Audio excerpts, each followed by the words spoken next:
Ya, vamos a empezar con esta clase que igual es breve, cortita, es sobre cultura organizacional y también vamos a revisar algunos aspectos de CLIP. ¿Ya?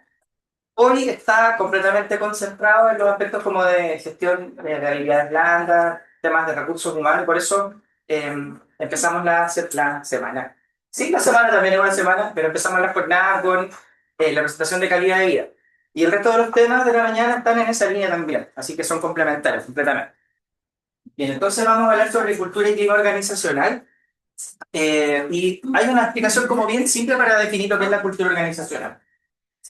Así como cada uno de nosotros tiene una personalidad, ¿cierto?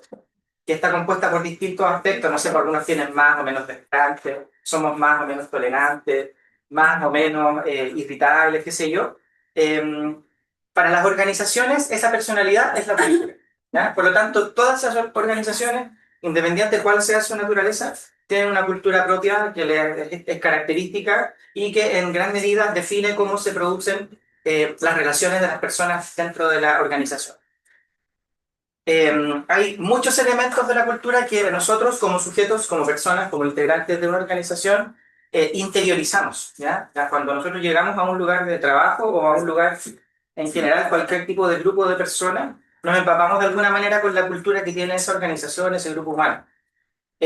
¿Cómo se hace esta transmisión de la cultura? ¿Cómo se comparte entre los distintos integrantes y en particular con los integrantes nuevos? A través de las historias, de los rituales o incluso del lenguaje. Hay palabras que de pronto solamente un determinado grupo sabe qué significa o que se ocupan en un momento en particular, o hay actividades que están desarrolladas dentro de la organización que se tienen que hacer de una manera porque esa es la manera en la que la hacemos nosotros como grupo humano. Yo creo que le hace mucho sentido esto, ¿cierto? Lo mismo las historias. Hay personas que, por ejemplo, se integraron, no sé, hace 2 años a trabajar en un grupo de trabajo, pero saben con detalle, con lujo de detalle, una historia que pasó hace 25 años en este lugar de trabajo. Y eso porque también las historias se transmiten a través de la cultura organizacional. ¿Ya? Eh, y de alguna manera también el lenguaje, que es lo que ya había dicho en algún momento. Nosotros somos en una organización en la que, quizás no parece tan lógico, pero tenemos muchos rituales dentro de la gestión laboral. Entonces, nuestros rituales, que son, por ejemplo, no sé, las entregas de turno, la recepción de los pacientes, etcétera, eso también forma parte y en particular en nuestras unidades genera aspectos que están vinculados con la cultura de la organización. Cuando llega un colega nuevo y hace la entrega de turno de una manera diferente, todos lo pelamos porque decimos que lo hace mal. Y a lo mejor no lo está haciendo mal, sino que simplemente lo está haciendo diferente a lo que nosotros acostumbramos, a lo que es parte de nuestra cultura. ¿Ya? ¿Por qué la cultura es importante? Porque dependiendo de si es que es fuerte o débil, o si es que es saludable, o una cultura más bien de carácter negativo, puede ayudar a la cohesión de las personas. ¿Ya? Las personas pueden sentirse más unidas o menos unidas de acuerdo a la cultura organizacional. También nos permite hacernos sentir pertenecientes a un determinado grupo o organización. ¿Ya? Mejora el consenso en el caso que hay diferencias en común, puede también aportar en un mejor desempeño, incluso en una mejor satisfacción de las personas. La cultura laboral puede participar en eso y también puede permitir o dificultar también la adaptación y la vinculación entre la organización y el entorno. Además, puede, no alcanzo a leer exactamente qué es lo que dice ahí atrás, pero puede facilitar o dificultar el cambio. Creo que eso es lo que dice ahí. Sí, sí. Hay organizaciones en las que el cambio es más simple de implementar cuando se requiere y hay otras que, dependiendo de su cultura, el cambio es prácticamente una opción imposible para los líderes, porque sabemos que los cambios son imposibles en esta organización. ¿Ya? La cultura orienta a las personas, le da identidad, en muchos sentidos, cuando uno se siente fuertemente implicado con una organización o con un grupo en particular, siente que si ofenden a la organización, lo ofenden casi como si a su propia persona, ¿ya? Es porque a través de la cultura uno se empapa de la identidad del lugar al que pertenece. La cultura puede integrar o fraccionar a sus miembros y también puede reforzar o minimizar algunos valores en la organización. Si tenemos una cultura que promueve fuertemente un principio, un valor en particular, como por ejemplo el trato humanizado, es muy probable que la mayoría de las personas que pertenecen a esa organización sean portadores de actitudes o actividades que están vinculadas en el ámbito del trato humanizado. Y al inversa igual, si somos una cultura que en realidad no le da mucha relevancia a la humanización del trato, probablemente la mayoría de las personas van a estar en esa línea de trabajo. ¿Cómo se puede separar un poco qué aspectos o elementos son los que están contenidos dentro de la cultura organizacional? La identidad de los miembros, la cantidad de énfasis del grupo que tenga, la toma de decisiones, el perfil de decisión, también forma parte de los aspectos de la cultura organizacional. No sé qué, no me acuerdo qué dice ahí. Integración. La integración de las personas también está vinculada con un elemento de la cultura. Hay culturas que son más controladoras y otras que son menos controladoras. También es un elemento que forma parte de la cultura organizacional. Dependiendo del tipo de organización, hay culturas que permiten mayor tolerancia al riesgo. Por ejemplo, en un buffet de corredores de bolsa, esa cultura está acostumbradísima a andar todo el tiempo jugando a la tolerancia al riesgo. Nosotros sabemos que estamos en una cultura en donde el riesgo es una realidad inminente, pero estamos siempre intentando minimizar el riesgo. Eso forma parte de nuestra cultura organizacional. Los criterios de recompensa, la tolerancia al conflicto o no, nosotros en particular somos una cultura bastante tolerante al conflicto, porque estamos continuamente enfrentando conflictos interpersonales, falta de recursos en general. Hay siempre algunas dificultades que estamos soslayando. Perfil de los fines o de los medios, enfoque de la organización. Todo esto son elementos de la cultura organizacional. Eh, Esto ya está un poquitito resumiendo lo anterior en el fondo, y que es que una cultura se puede determinar por algunas características que forman parte de sus valores, y así puede, por ejemplo, haber culturas que sean innovadoras, culturas que estén dedicadas con la atención al detalle, orientación a los resultados o a las personas, son distintos tipos de enfoque, ¿cierto? Hay culturas que están también orientadas fundamentalmente al equipo, aunque todas pueden formar parte de la cultura, pueden tener un mayor o un menor nivel de desarrollo. Hay culturas que son más energéticas que otras, y también hay culturas que son más estables que otras. Hay diferentes tipos de clasificaciones de culturas organizacionales dependiendo de los autores. No vamos a revisar tanto la definición de Cameron y Quinn, vamos a revisar la de Sonnenfeld porque es la que tiene mejores ejemplos para graficar con nosotros. Según Sonnenfeld de la Universidad de Emory, hay cuatro tipos de cultura organizacional fundamentalmente: la cultura tipo academia, la cultura tipo club, la cultura tipo equipo de béisbol y la cultura de...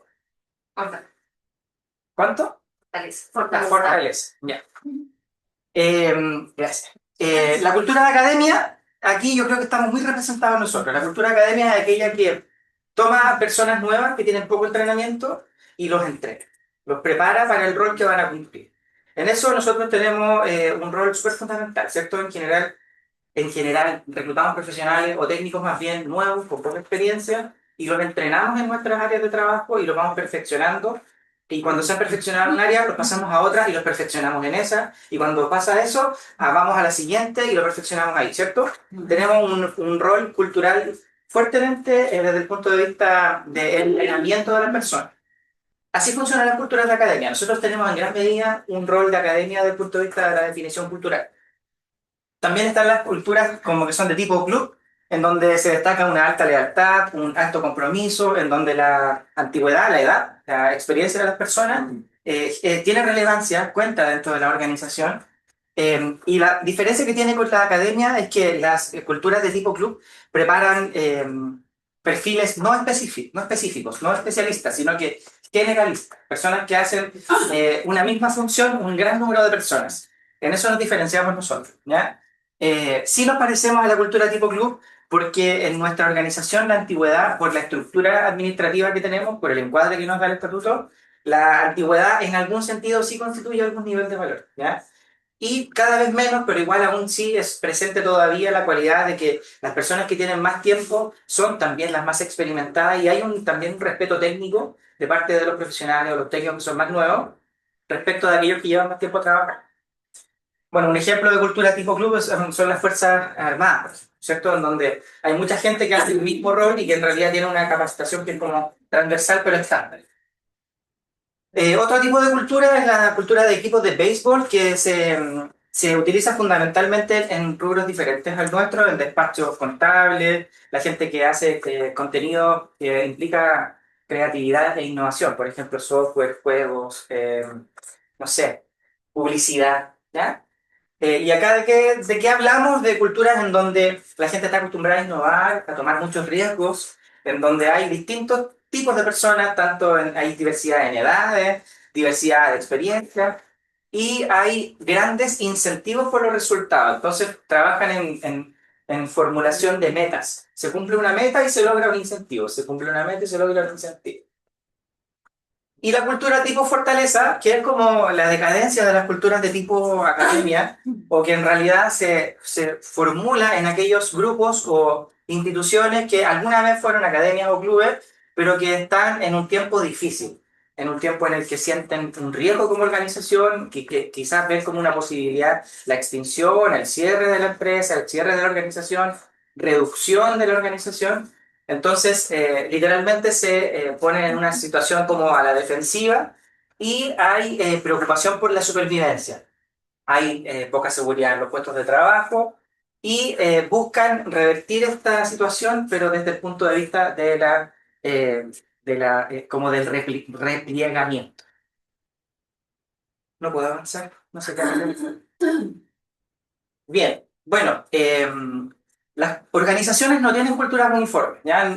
Por ejemplo, en nuestros equipos, si hablamos solo como CR de gestión de mantenería, tenemos distintas culturas predominantes, ¿cierto? Que hay una cultura predominante en ginecología obstetricia y quizás dentro de ginecología obstetricia hay distintas culturas también o subculturas que, por ejemplo, podemos hablar que en la huevo hay una cultura organizacional, quizás en la hospitalización también hay una diferente, hay una diferente en neonatología, en el Chile Crece Contigo, etc. Entonces, no hay culturas uniformes.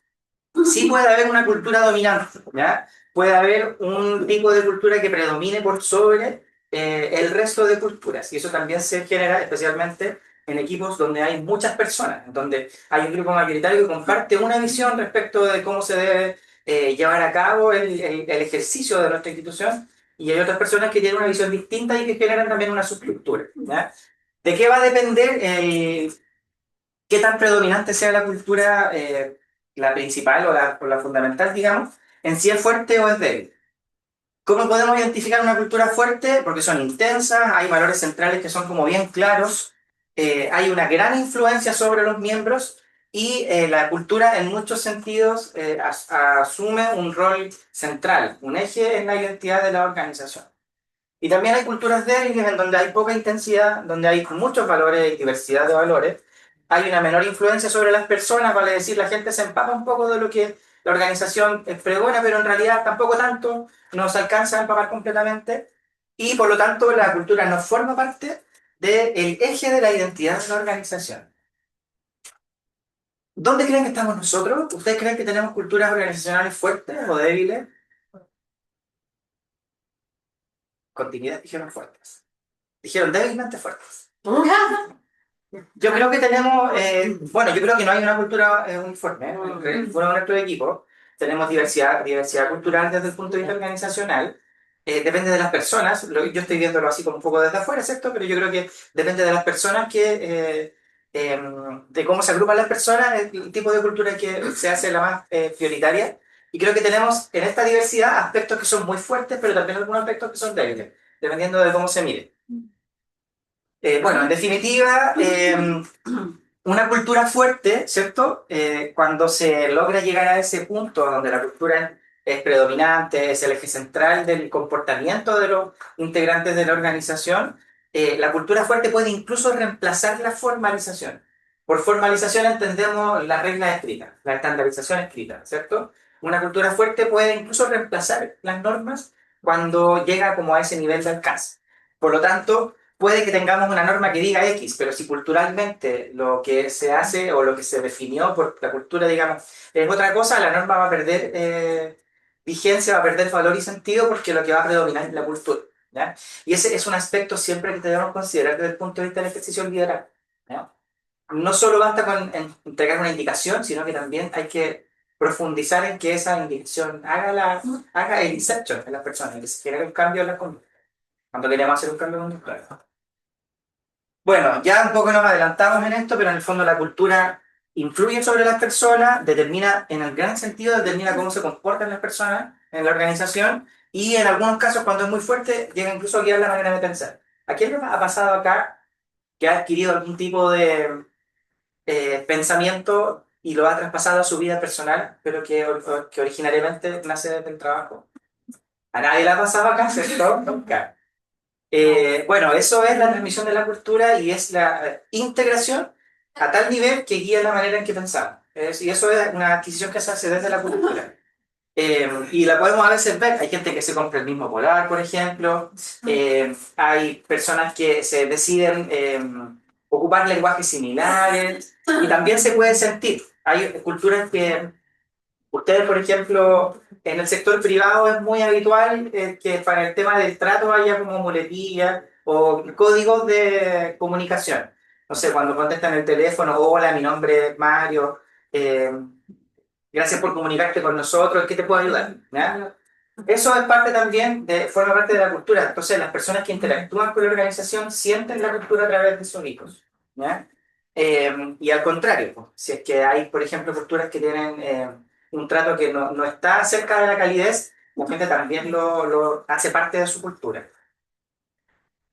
¿Qué influye sobre la cultura? El entorno, obviamente, la cultura del país, evidentemente una cultura en, no sé, en Uganda va a ser diferente que en Chile, y los líderes tienen también injerencia en la cultura organizacional. Por eso están ustedes sentadas acá, ¿ya? Sentados. Porque es muy importante lo que ustedes puedan permear respecto de cómo vamos construyendo en conjunto la cultura. Y otra cosa que afecta a la cultura es el clima. Pero aquí viene la primera aclaración. Clima es diferente que cultura. La cultura es nuestra personalidad como organización. Es algo que no va a cambiar con las vicisitudes. Los cambios culturales se pueden producir, pero con tiempo y con una secuencia que no es inmediata, que no va de un día para otro. El clima es más bien pasajero, hemífero, como decían, ¿ya? Y en esta influencia sí es importante el ejercicio que nosotros podamos ejercer desde el liderazgo, ¿ya? El clima en particular igual afecta a las personas, igual tiene en algunos casos en particular afectación más profunda, por ejemplo, cuando es día de pago o cuando hay dificultades con un pago en una organización, eso va a afectar el clima, no va a alcanzar a permear hasta los cimientos de la cultura, pero sí va a haber una situación diferente o rara en el desempeño de las personas en la organización, ¿ya? Por eso cuando queremos estudiar la cultura es súper importante tener claridad que estamos mirando aspectos de la cultura en sí misma y no aspectos del clima del día justo que estamos haciendo un estudio o una observación. Y en el clima hay una variedad de elementos que hacen que se modifique, o sea, que influyen en el clima, el liderazgo, las relaciones interpersonales, las condiciones laborales, la misma cultura y la estructura de la organización y el entorno físico de la organización. También es dable señalar que el clima puede aportar o puede no aportar en la cultura organizacional o en la gestión de las relaciones humanas. De eso trataba un poco la clase que vimos al principio, ¿cierto?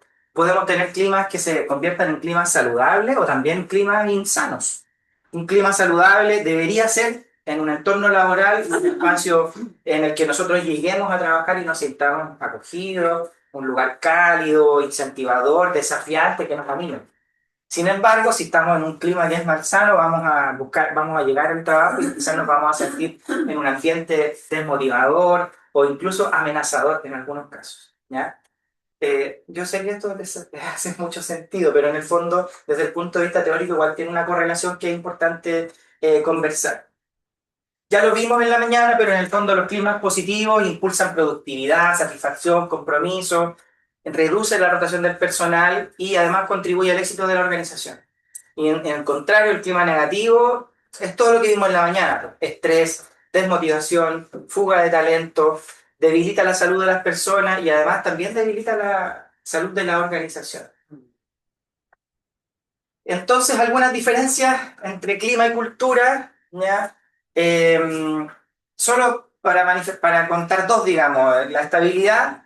En la cultura organizacional, la cultura es más bien estable, es difícil de cambiar, los cambios se hacen con tiempo y requieren esfuerzo cuando en algunos casos son más profundos.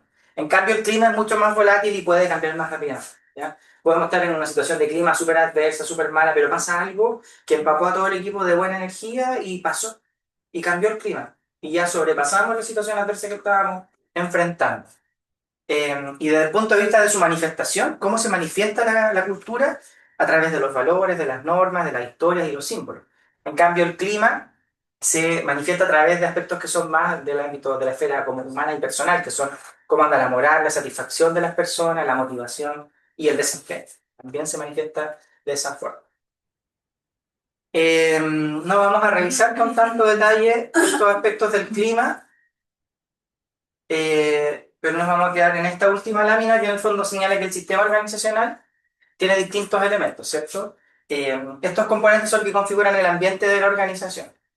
Y las dimensiones claves a las que nosotros deberíamos siempre apuntar en aspectos de clima laboral o cuáles deberíamos estar observando o preocupados por ellas son la motivación de las personas, el comportamiento de las personas y las consecuencias de las personas en virtud de su comportamiento. ¿Ya? Si nosotros vemos alteraciones en estos tres aspectos, significa que tenemos que poner atención al clima. Aquí voy con esta lámina, a que si vemos que hay algo que se está alterando de manera irregular o de manera poco habitual, si tenemos una persona que en general está contenta, que en general está motivada, que tiene buen comportamiento, y vemos que se aleja de lo regular, tenemos que pensar de manera inmediata que algo está pasando con el clima.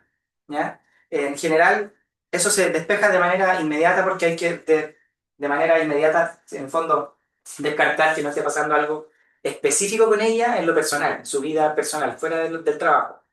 Pero si no es el caso, tenemos que observar el clima y tenemos que sospechar que no es la única que le está pasando, que hay otras personas que también están atravesando por una dificultad porque está a nivel del clima, no al nivel de la persona humana como tal. Bien, dejemos de grabar la clase. ¿Dudas con respecto a este tema antes de pasarnos a una clase que habla sobre liderazgo? ¿Muy rápido? No, bien. Es un tema más o menos simple.